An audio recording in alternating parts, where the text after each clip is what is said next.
Assalamu alaikum all. Thank you very much for joining Muslims in Rails Ramadan briefing, a simple guide to Ramadan. This is the fifth year for us to publish our Ramadan guide, which is available on our website. And it's always important to reinvigorate the message of what exactly we want to achieve through Ramadan. And hopefully, whether you are following Ramadan fasting or you are observing it from a distance view or looking at people who are observing it, it will give you an interesting viewpoint of what people want to achieve and desire through that.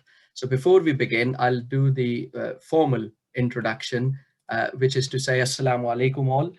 Peace be upon you and God's mercy and blessing. So this is the Islamic greeting when we start an occasion, when we meet and greet people, when we liaise to each other. And it's an important aspect to start any discussion, any webinar, any talk as well. Before we begin, I want to just give you a little bit of brief introduction about what Muslims in Rail stand for, who we are. As some of you may know, we are a national network of professionals drawn from leading rail and transport organizations. Motivated by our faith, we are committed to connecting, growing, and inspiring people working or seeking a career in the rail industry. We serve as a not-for-profit social enterprise.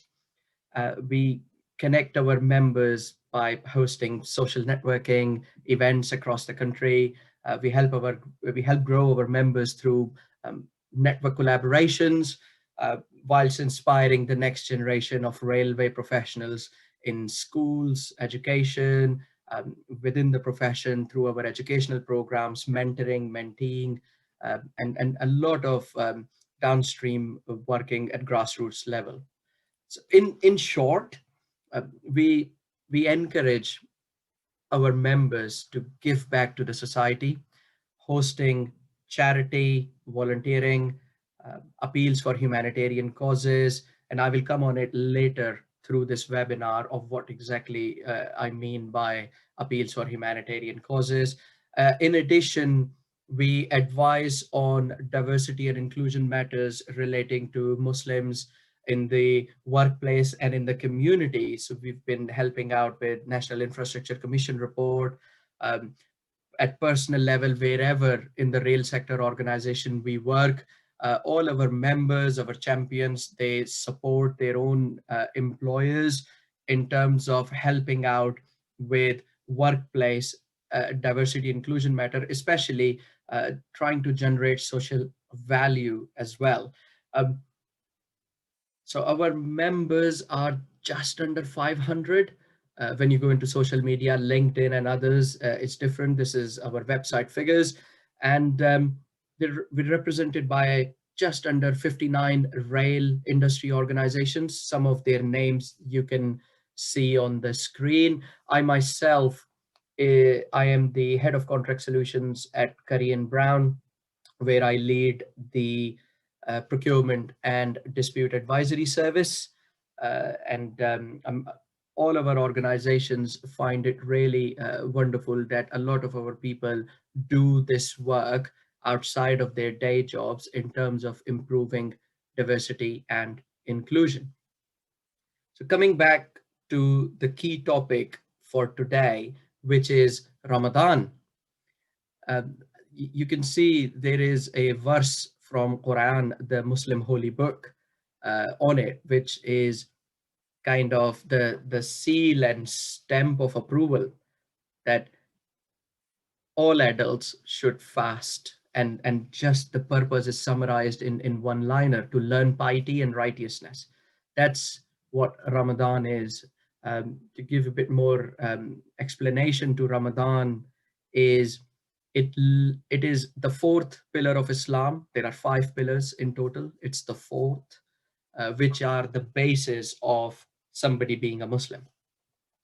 Literally, Ramadan is the name of a month. It's the 9th month of the calendar. It means self-refraining. Now, what is self-refraining?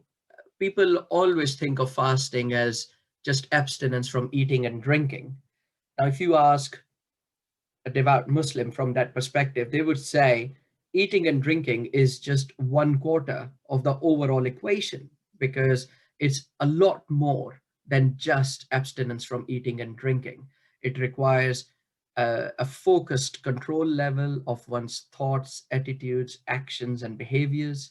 The objective, the primary goal, is to develop a closer relationship with God, to strengthen ties with family, friends, as well as exercising restraint over one's psyche and desires. Thing that we would normally do, we will give up during Ramadan, during the day when you are fasting. An instructional context, the law, as some of you know of my little legal background, so this is the law. And the key focus, again, is these are some of the verses that come out of the Quran, which is, again, the Muslim holy book. And one of the one that I like really, the one for me is this one: and it is better for you that you fast if you only knew. Now, people think about, okay, what is it? What did you know? And this is where the important aspect comes in, that fasting is not just in Islam, it's common in other faiths and beliefs as well. So I've just put in an example here because throughout time, it has existed. We've just, Easter, bank holidays, Easter weekend, half term, with kids will know very well, has just finished. Some of them have returned back to school today. Lent has just finished, which was again 40 days of fasting. Now, over time, this has changed in terms of some people give up. I was speaking to somebody this morning and they said they gave up meat for 40 days, which was their way of fasting and exercising their faith. And that is, fantastic from that perspective. Now, the other aspect that comes in is the Baha'i faith, where the fast is absolute. And then when you look at uh, the exercise regime that people follow in their belief system, I would say, is the 5-2 diet is very common these days, where people will be fasting for 2 days. And maybe some of you will know the Prophet Muhammad sallallahu alaihi wasallam, peace be upon him, uh, used to do the 5-2 diet very often. I mean, this was a common practice, and that's why a lot of Muslims do the 5-2 diet, but it's not in the same way of low calorie intake. It is like the common fast, that you will not eat or drink throughout the daylight hours. And from that perspective, the prescribed days within the Muslim belief, a lot of people fast outside of Ramadan fasting on Mondays and Thursdays. So that is an important aspect to think about. Um, so I'll come back. The purpose of fasting is what is happening with it. It's more than simply abstaining from food and drink, and it is believed that fasting helps promote humility and prevents wrongdoing, outbursts of uncontrolled, far-fetched desires, hopes. I mean, I can go on the list. The key thing here is the self-discipline that comes in. If you ask from a Muslim perspective, we see fasting as a training regime. If you've got your professional memberships, if you are learning and developing, there will always be, you've got to renew your tickets. We're talking about the rail industry. We will have, our regular trainings and regimes that come through. And this is where the element of Ramadan kicks in for us. Is we think this is a training for a month for the rest 11 months. And then we will retrain again. And what this training is, it's about a source of spirituality, purifying the heart, soul, mind, and body, because you want to be the best of yourself. And this is what fasting teaches you. Ramadan fasting is all about getting you to be the best of who you are. Okay, some people have asked me this question: does focus control level means you're going to turn into a robot? No, a discipline doesn't teach you to be a robot. It's just, controlling yourself in that way that you have got the best behavior. Now, some do's and don'ts, very much the ones on the left, the green, they're not just for Ramadan. They are there for the whole 12 months. But in Ramadan, you practice it in a way that it helps you with rest of your 11 months as well. Of course, during fasting, there are some special rules, and I'm not going to say a lot about it because we've got a fantastic guest speaker today with Dr. Mubasshir, who's going to talk to us about it from a Public Health England perspective. That there are some things that will invalidate your fast, and there are some elements that during fasting you won't be able to do, uh, like no blood transfusion, no smoking, no eardrops, no health gain injection, because that just isn't the purpose, is it? Now, coming up to the next point, of course, not everybody has to fast. And I was having that discussion with my 10-year-old son this morning. Should he fast? Should he not fast? Children are exempt. Children before puberty are exempt. People whose health is likely to be severely affected by the observance of fast, including those suffering from mental health, are exempt. People who are considered to be traveling, I mean, with COVID-19 at the moment, majority is working from home, but we cannot forget all of our track workers, all of our construction workers who are working out on site in depots. A lot of our railway workers are still going to work, whether in their offices, in their signal boxes, or control centers. So we've got to think about those as well. They may still be traveling. So traveling, they are exempt.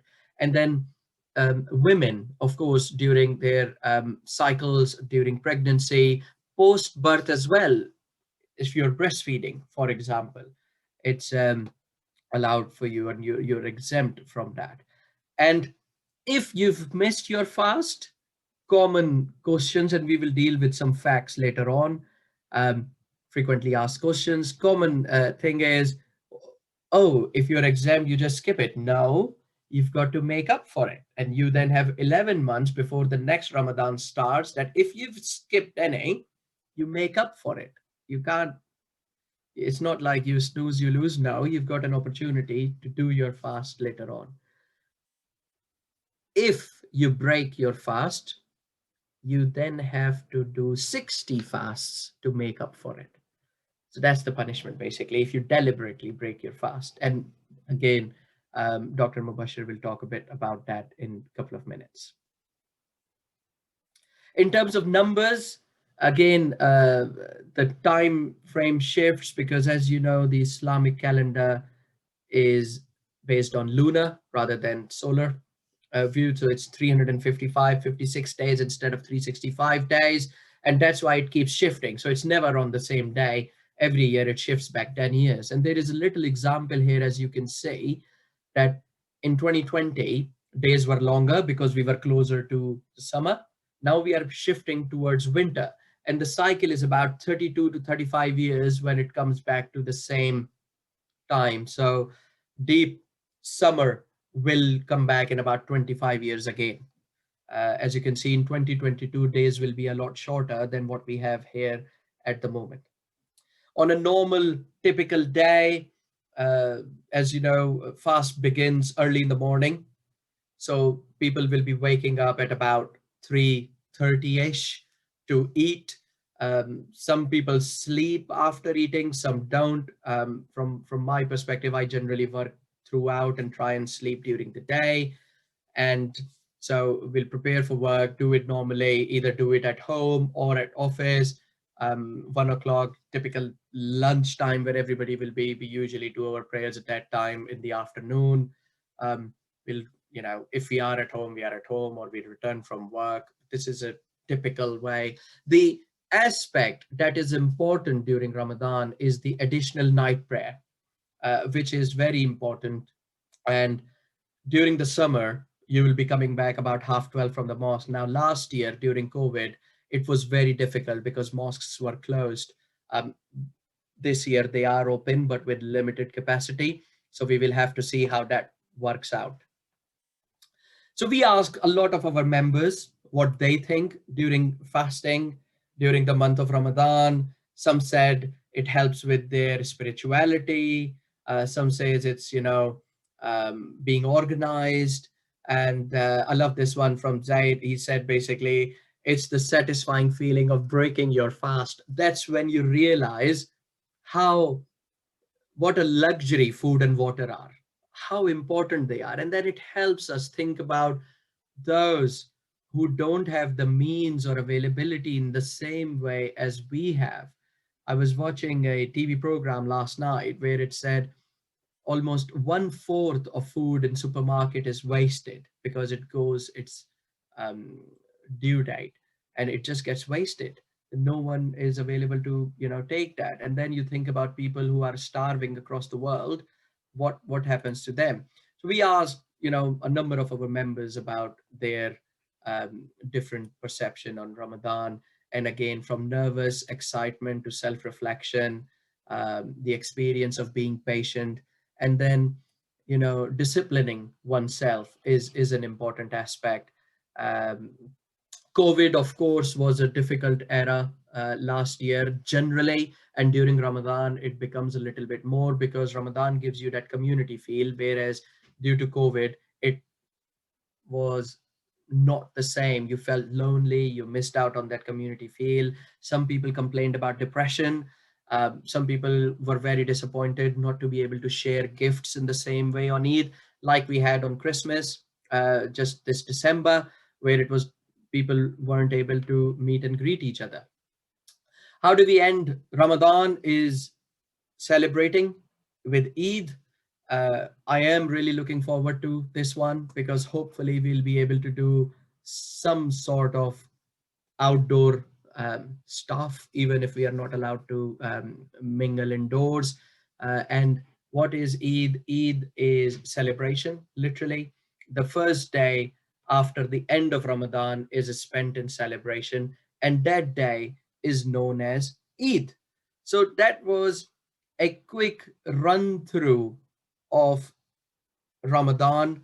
I want to share with you that this detailed guide is available on muslimsinrail.org/Ramadan. You can take a look at it. There are few other materials available as well to review. And this is the point where I want to actually uh, go and speak to Dr. Mubasshir about his views on this, because it's just to give a bit of background of Dr. Mubasshir. It's important to tell that Dr. Mubasshir is uh, a very important person for us in this aspect because of his knowledge on biology, genetics, and overall his work and experience on public health, where he's been working in various different jurisdictions across the US, Canada, UK, and Pakistan. And at the moment, he's leading the Mayor of West Midlands efforts to tackle health inequalities and bring about a radical health prevention focus to services in the region. So, Dr. Mubasshir, thank you very much for joining us. And I'm going to pass it over to you to tell us about Ramadan and health, and what exactly do you mean by importance of cultural competency and health inequalities? Over to you. Thank you. Thank you so much, Nasir. I'm hoping you're going to guide me through the slides. Are you just going to be able to go through? Thank you. Assalamu alaikum all. Thank you for having me. It's a pleasure. And thank you for those kind words, Nasir, and certainly playing up my role. I'm just one of the many people who work within this industry and have been doing a wonderful job, especially the people that are in the front line, as we know, with the COVID situation over the past year or so. So as Nasir alluded to, I will be speaking a little bit about the benefits, the health benefits of Ramadan, some of the impacts on our health, and then going into a little bit about health inequalities and what we can do in terms of trying to tackle it. So I think this was touched upon a little bit in Nasir's presentation about benefits of fasting. Certainly, as somebody who observes fasting, as do most of you, we see it every day, what the benefits are, and we see the improvement it makes in health. But it's good to kind of point these out sometimes. And for us, I suppose we've highlighted a few here in terms of the heart health and diabetes prevention. It plays a big role. It lowers the risk of contracting coronary disease. It lowers bad cholesterol levels. It reduces chances of heart disease overall. But I'm going to go into next slide into why that is.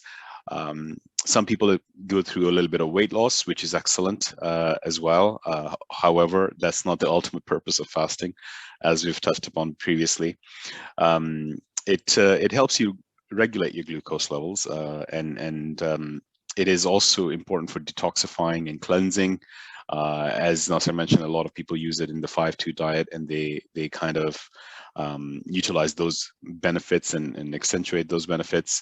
It is important when it comes to mental health and well-being. It allows you to focus. It allows you to practice mindfulness and gain a level of spirituality. And of course, it can be used as a way of breaking some bad habits, and breaking addiction. So it could be a really good way of stopping smoking. I know a few friends who have used this to stop smoking, a few who've used it to reduce their dependence on sugar, which is interesting because, as you'll see from practices around the world, there's lots of sugary and fatty foods that get consumed during Ramadan, which is quite counterproductive to some of the weight loss things. So we always advise moderation and focusing on some of the healthy foods that you can have, and then trying to realize those benefits fully. Next slide, please. So, as I said, those people that fast have known about those benefits, but it's always good to know that they're not anecdotal. So it is based on evidence. There's a lot of research that has gone into it. And again, I'm not even referring to the 5-2 diet.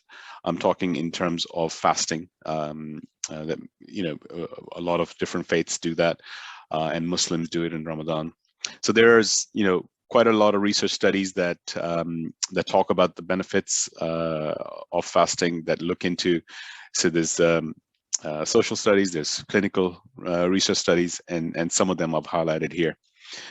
Next slide, please. So being somebody who has a background in molecular biology and genetics, I always try and focus on, where is it? Where exactly is it that it's making a difference? So, and lo and behold, there's benefits at a cellular level, at a molecular level. You have a reduction in oxidative damage to the cell, which is what happens to cells when they're going through stress, when they're either through disease or through the aging process. So it reduces that. It reduces inflammation. So really, really good for people who are going through arthritis, either osteo or rheumatoid arthritis. There's optimized energy metabolism, again, so better energy levels for you. It also helps, this is the process that then leads to weight loss as well. You have increased cellular protection, so becoming resilient to your cells. They reprograms the metabolic and stress resistance pathways. Ultimately, what I suppose, in easy words, what we're trying to say here is it lets the body realize its full potential. It enhances the ability to cope with more severe stress. It counteracts disease processes, including things like cancer and diabetes. So it is overall very, very helpful. There are common things that happen to the body during fasting, and we've outlined some of the things here that you may experience and how you can counteract them. So if you may get heartburn, it actually, fasting should reduce heartburn, but if you start thinking about food, or if you have the smell of food, your brain tells the stomach to produce more acid, so you can get more heartburn.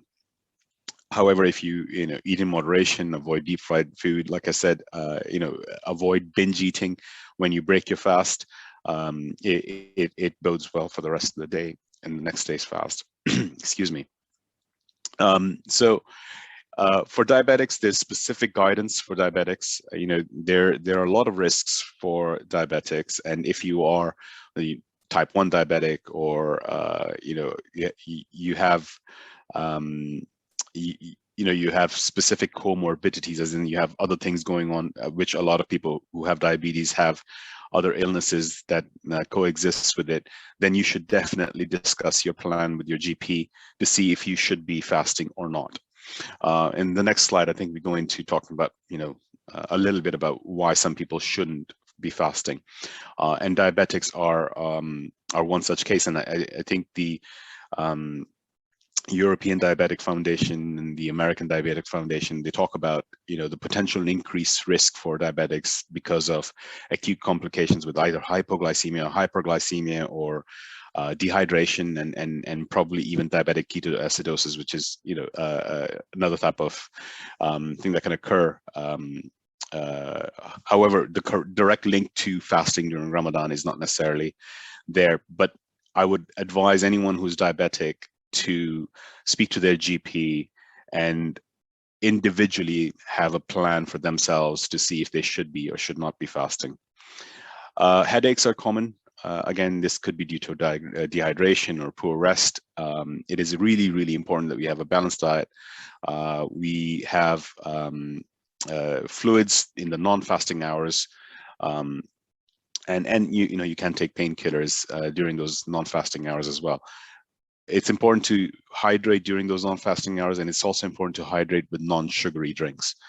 Other things with digestion, again, obviously your body needs to adjust to eating at different hours. And again, like I said, while some people experience weight loss, some can actually have weight gain because they'll eat too much in the evening, go to sleep, have no, they don't practice moderate levels of exercise, and then you eat in early in the morning, and it can have a counterproductive impact to your health. Next slide, please.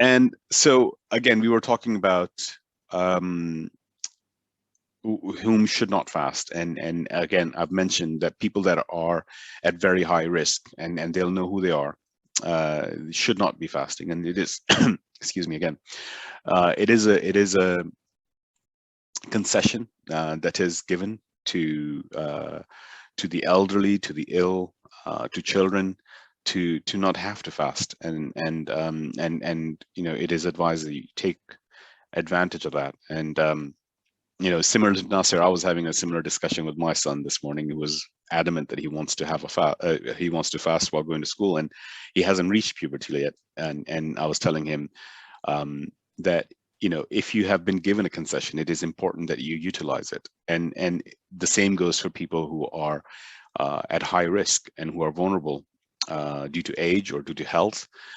You should not feel guilt at not fasting.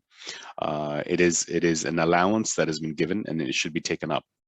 Similarly, so if you're very high risk, absolutely must not fast. If you're high risk, you shouldn't fast. But again, it's an individual decision. I recommend you speak to your GP because everyone's particular situation may be different, and I or any other health professional cannot advise you specifically to your health concern without knowing any kind of previous health history. And so that's why it's important to speak to your GP. People who are low and moderate risk, again, some people might not be able to, based on whatever risk they may be facing. And as Nasir mentioned earlier, it is not just about physical health, it is about mental health as well. So if you're poorly because of mental health issues, then again, there is allowance. So the thing to remember is that God intends every facility for you, and he does not want to put you in difficulties. And this is directly from the Quran. So Again, I think it's important to look at the advice that's been given at organizations like the British Islamic Medical Association, and then speak to your GP as well. Next slide, please. So, what we're doing here is trying to understand what is Ramadan, and not just the health benefits, about the beliefs, about how everybody else is doing it, but it's about understanding really, what Ramadan means and why it's important for Muslims. And it goes beyond not eating and drinking. Obviously, we focused heavily on that, but I think it is, there's lots of other things that Muslims do during Ramadan that are beneficial to their health, overall health and well-being. They give more charity, speak kindly and positively of and to others. They read the Quran and try to follow the humble path of the Prophet. They share foods with their neighbors, friends, and more importantly, with those that are less fortunate than us. Pray 5 times a day and offer additional prayers at night. Really bring them close spirituality-wise. They reflect, practice mindfulness, they volunteer, give sadaqah, charity, not just monetary, but of time. They take the opportunity to give up on bad habits, like I mentioned. And this promotes community cohesion, which is very important, as I'm going to go into next. Next slide, please. So why, again, on the topic of why it's important to understand Ramadan and the impact, and what certain members of our community are going to be going through over the next month. A lot of you will have seen reports from Public Health England, from other bodies, including the organization I work for, on the disproportionate impact of the COVID-19 pandemic. We heard it in the news. Daily there are increasing numbers of deaths, infection rates, and what was unfortunate was there was a section of our society which were worse hit than others. And so this disproportionate impact that I'm talking about, there were people from certain ethnic minority groups who had double the rates of infection, of getting infected with COVID-19, because of that infection, getting admitted into hospital, having worse outcomes, including deaths, higher death rates in people from Black African and Black Caribbean, Pakistani, Bangladeshi descent. So it is important that we look at why those things were happening, and a lot of those were because of underlying conditions that they had, and a lot to do with deprivation. But a lot of it was because of the causes of the causes, what we call the causes of the causes, as in, yes, people were in poor health because they were living in these conditions, but they were living in these conditions. They were living in households that were multi-generational or crowded.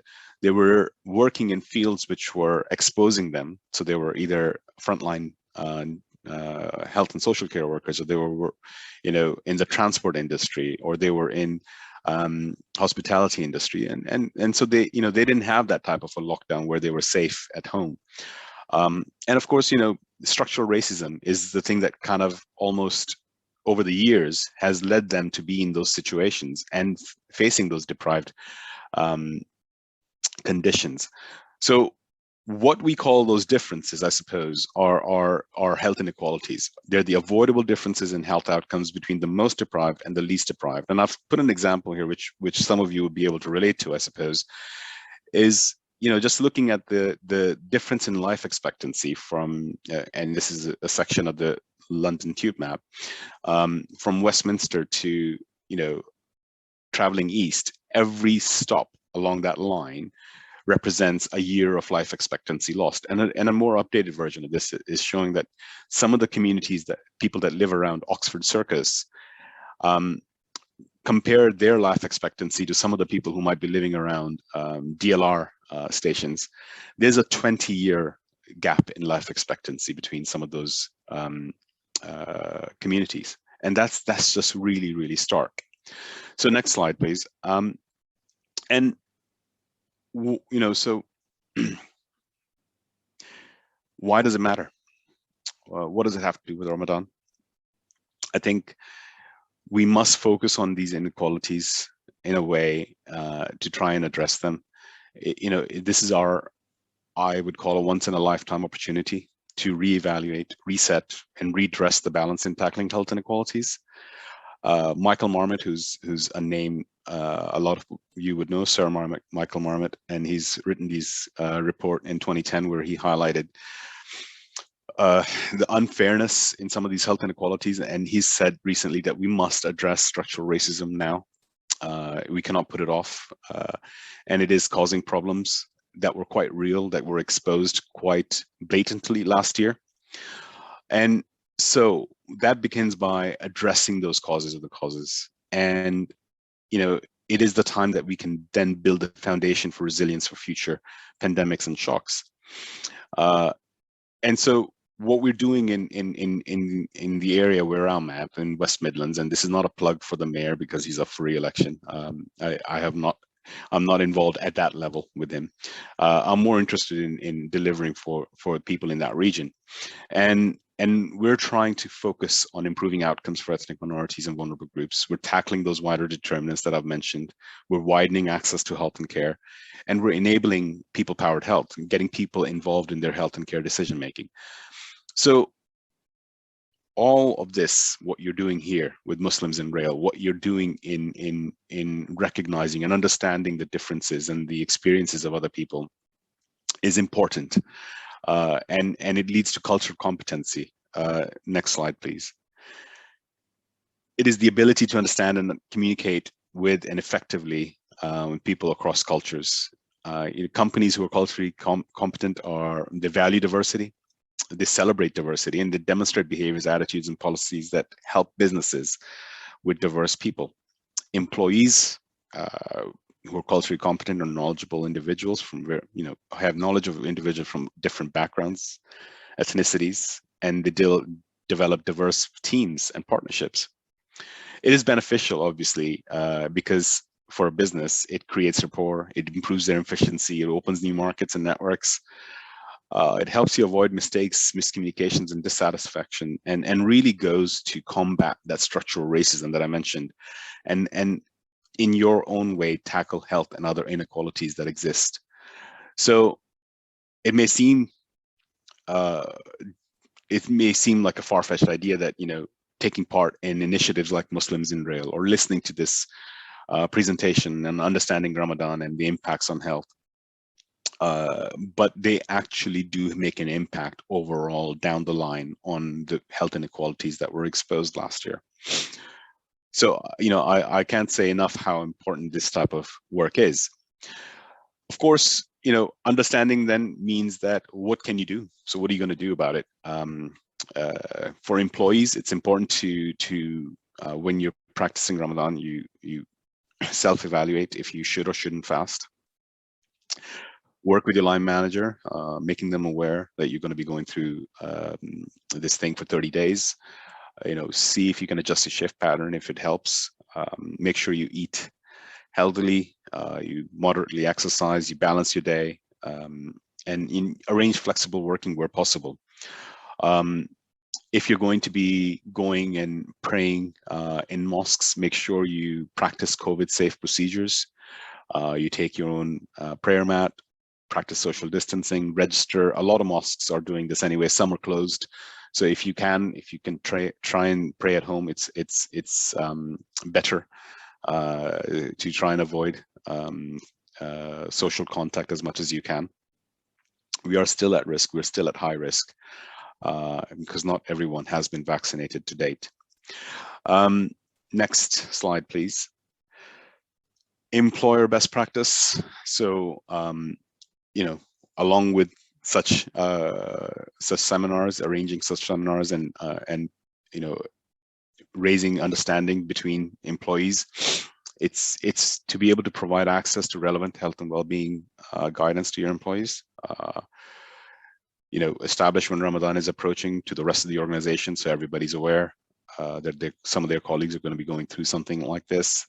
Communicate early and openly with your staff, stakeholders, partners, any schedule implications that this might have.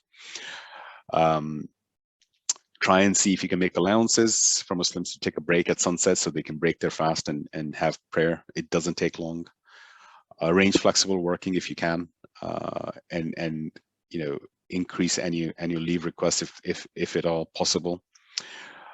If you can, try and provide a dedicated place of worship to avoid traveling.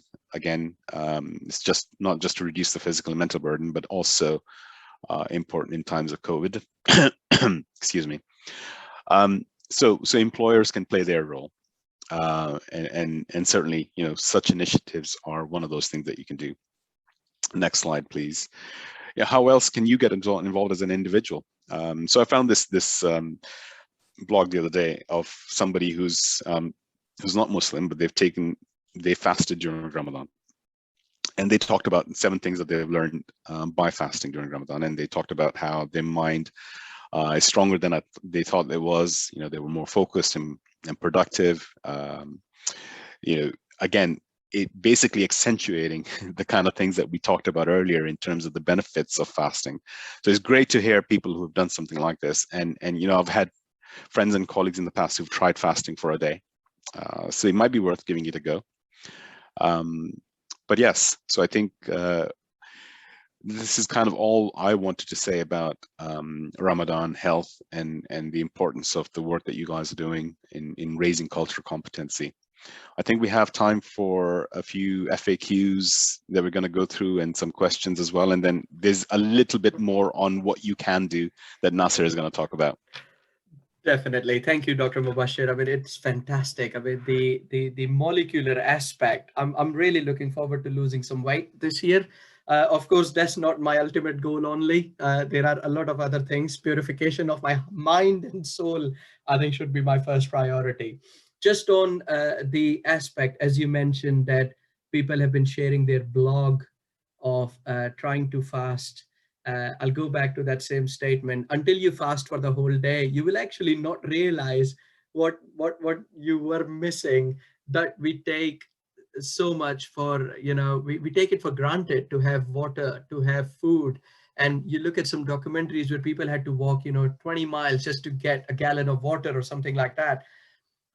In terms of Ramadan Fast Money, what you can see on your screens is we've been doing it for last 5 years, where it started with a small idea between a couple of us, has grown onto supporting some major charities across the UK and globally as well. What we ask people is try it, fast for a day, give up your lunch money, give up your breakfast. That money, donate to this specific charity that we are asking you to support. And then from there, you will not only gain all of the benefits for your body, but you will also help support a charity that is a specific cause. This year, we have partnered with Muslim Charity, and our focus on it was very much to support education, because that's a key strand and deliverable from the foundation of Muslims in Rail. Why a school in Uganda? Couple of points I would just like to mention here. Number one, it has seen the most number of migrants over the last couple of years in Africa. Second thing, if you look at homeschooling in the UK and some other developed countries, we've been really fortunate where our kids, even if they did not have a computer or a laptop, they could do homeschooling with their mobile phones, or they could even do it from their PlayStations if their schools were using, Google Meet, etc. So we had the availability to teach our children. Whereas when you go into places like Uganda and other aspects, similar countries, they don't have those facilities. They don't even have roof on their head. So this year, our request to all of our members and participants is, again, to fast for a day, look at all those benefits about purification of your mind and body, and then we will look at the difference it makes. So the link is at the bottom of the email. It's very simple on the Just Giving page. Please just, check Muslims in Rail Fast Money, and you will be able to go on that page, and you will actually see some of the developments what we are doing. So what actually we're doing is we're building a school, and our target is £10,000 through this campaign, and hopefully that will help us create few classrooms, a staff room, separate toilets for girls and boys, and this will enable them to be educated and hopefully build a railway line in Uganda. So that is the exciting viewpoint what we are looking at. Um, I'm now going to move into some frequently asked questions, and then we will also deal with the questions that people have. I've been fasting for about 30 years now, Dr. Mubashir, and I still get asked the same question, not even water. Do you get asked the same question? I do, and it is common. It's become you know, in this day and age, it's probably become a bit of a meme and a hashtag, isn't it? Not even water. So certainly, yeah, absolutely, not even water. And to be honest, you know, you don't. We're lucky enough to be in positions and in countries where you don't necessarily feel the heat as much as you would, I suppose, in some of the summer months of some of the Middle Eastern and African countries where this happens. And we're also lucky we're not living in some of the Nordic countries where fasts are about 20, 21 hours. So yeah, not even water. It is important. It is a key pillar of Islam. And I think we've talked about this. You mentioned it earlier. The Ramadan moves back 10 days every year because it's the Islamic calendar is on a lunar cycle. You know, when can you eat and drink? Before dawn and after sunset. We covered some of this, you know, who's exempt from fasting, children, those that are sick, ill, pregnant women, and some of the vulnerable people that we touched upon a little bit. This year, the Ramadan is going to end on the 12th or the 13th of May, depending again on the sighting of the lunar of the moon for the new month. We celebrate using on Eid Day, which is the first day of the next month, with prayers, with gifts, food, family, and friends. So I know we're not in the office this year, but certainly when I've been in the office, and I know must be the same for where you work, your Muslim friends on Eid Day will bring in treats and things, either on the day of the Eid if they haven't taken annual leave, or the next day. I certainly don't see fasting as a punishment from God. I don't think anybody does. I think once you go through it, you'll notice that it's actually a blessing, and we look forward to it every year. I have a few more questions, and then we will go into the people's questions later on. For example, there are a few questions about COVID-19. So while we are on it, let me just read that question out to you. Mm-hmm. So we understand that if the injection doesn't give you any health benefit, any strength gain, it's okay to take those injections during fasting. Absolutely. However, the question that is asked here is, some would suffer from side effects from these vaccines. So what do you recommend from that perspective? Should they postpone their vaccine until after Ramadan, or what should they do because of the side effects? So absolutely not. You should not postpone getting the COVID vaccination. If you are scheduled to receive it, you should. I think I've gone through a little bit about how disproportionately it has impacted a lot of the ethnic minority groups, and a lot of the Muslims in this country are from ethnic minority groups. And I think what you need to do is take every advantage you can to be able to protect yourself from this this disease. And so the vaccination provides that protection, a high level of protection, even with the first dose. There are some people who will get some minor side effects, and that includes a fever or body ache. And I had it, and it, honestly, it isn't. It is not worth postponing your vaccination for, because you may be you may have a fever for 4 hours, but if you were to get COVID, you face a long hospital stay, and God forbid, possibly even life-threatening. So I would say do not postpone your COVID vaccination. If you get it, get an appointment. Please go and get it. It does not break your fast, and certainly the side effects are quite minor, if at all. But many people have not received any side effects. So a quick question before I move on to another one. Mm-hmm. What about unintentional eating, drinking, or if you vomit, would it invalidate the fast?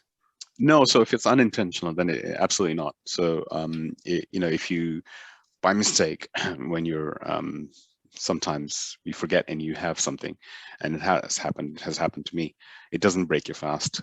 Vomiting, unless you force yourself to vomit, it does not invalidate your fast. In fact, thankfully to all of us, the person who's making the food for everyone on breaking their fast is actually even allowed to touch and to taste the food to make sure it is okay for everyone. So if I'm cooking, I think that's absolutely necessary, because I don't want anybody to suffer from my cooking as much as they already have to. Brilliant. I've got some questions here in the chat, and I'm going to move into the last slide for people to see as well, and then keep asking these questions. How can people of other faiths help and support their Muslim brothers and sisters during the holy month of Ramadan? So someone's asked that their colleague is observing their first Ramadan this year. Any tips for her? So I think I mentioned this a little bit in the presentation in terms of what you can do. It's about understanding and accommodating. So if they're going to be going through fasting during the daytime, and if there is an opportunity to avoid having longer days where they're working, it'd be good if you can try and arrange your meetings probably earlier in the day when they have better energy, or depending, speak to them. Some people don't like it earlier, they like it later in the afternoon. So speak with them and see what's best for them, to see if you can schedule meetings during that time. Make sure you make allowances for them to go and pray. It doesn't, like I said, it doesn't take that long. And just being generally understanding and trying to maybe, I know a lot of my friends try not to eat in front of me while I'm fasting. And while it doesn't bother me, because I've grown up in countries where, not everybody's fasting, it is a kind gesture, and certainly we appreciate it when you're showing any kind of consideration. So, and somebody who's fasting for the first time, I think lots of encouragement. If you can encourage them that, they're doing a brilliant thing, if they're doing something that's that seems like a daunting task, then just support them in saying, try to get them to rest and focus on some of this kind of spirituality aspects of it, I suppose, and take the focus away from the eating and the drinking part, I suppose, is a good advice. I mean, this is important, because one of the things that I've done read a research paper on is the effect of fasting on athletes. Now we know that some really Premier League athletes fast even while playing football. So they'll be running 11, 12 kilometers, but still fasting. Mo Salah, Liverpool, prime example. Dembele, a few others I know. In cricket, we've got Moeen Ali, Rashid, they always fast. And then Hashim Amla, South Africa, a lot of Pakistani players as well. So I think it goes back to that same situation, that it's at personal level. And if you can bear it and play and do all those physical activities, you can do it. It's a very personal thing. What's your view on that? Yeah, no, again, I think you're right. It is personal, and I suppose those athletes are a lot more able to do so only because their bodies are what I would call the best. They're the Ferraris, and we're probably Vauxhalls or something. So hey, nothing wrong with my Vauxhall. But yes, I think it is down to the individual, and if you can manage it, then that's brilliant.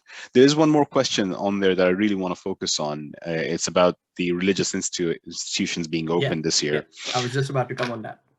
And thank you for asking that question, Brother Akhtar. It's a really good and important question to to focus on. Yes, I did mention that I think it's always best if we can still stay and pray at home if you can. And especially for Taraweeh, which is the late night prayer, because at the end of the day, it is a nafil prayer, and so it's not compulsory. But if you are going to go to the mosque, then please take your own prayer mat, take your shoe bag. Make sure you do have a face covering. Use hand sanitizer. Try and avoid gathering outside or before and after prayers. Stay at home if you're not feeling well, please. And mosques will have limit on the number of people that they can allow in. So try to plan and arrange with them beforehand, so that you're not stuck outside with a lot of people if you're not allowed to go back in. And so again, stay COVID safe, do the basics, wash your hands, wear your face covering, follow social distancing rules, get tested regularly, especially if you're going to the mosque, and take your vaccine and look after yourself and those close to you. I've got another question, which is important, I think, about the sugar spike that may come when you break your fast, whether you are diabetic or you're not. Can that happen? Yes. So, I mean, if you're diabetic, again, that's something I would recommend that you discuss with your GP. You have to.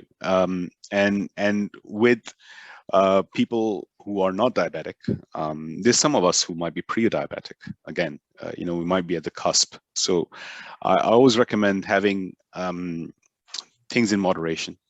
And when you do fast, when you do break your fast, I would say certainly try to avoid some of the high fat and sugary foods as much as you can.